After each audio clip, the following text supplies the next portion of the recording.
جوش فيليبس أمريكي تزاد في 1984. كان كيعيش مع والديه في بنسلفانيا وتحولوا لفلوريدا. كان جوش طفل ذكي ومتفوق في قرايته، ولأن كان باباه مدمن مخدرات وكحول وكان دائما كيضربو. فاش كان عند جوش 14 عام تعرف على بنت صغيره منه سميتها ماجي عمرها 8 سنين. واحد النهار كان كيلعب جوش مع ماجي وبالغلط ضربها بمضرب البايسبول لراسها. بدات ماجي كتبكي وخافت جوش من باباه، هو يضربها لراسها بالمضرب مره اخرى حتى فقدت الوعي. حول جوش ماجي للغرفه تاعو، فاش شافها مازال حيه وتقدر تشكي بيه مشى جاب موس وبقى كيطعن فيها حتى ماتت.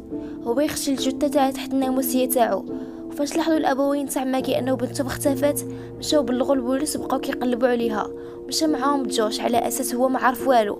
حتى واحد النهار جات ماما كتنظف الغرفه ديالو هي تلقى الجثه تاع ماجي كاين تحت السرير ديالو، يتبلغ في البلاصه البوليس. كمل جوش القرايه ديالو في السجن وحصل على شهادات دراسيه عليا.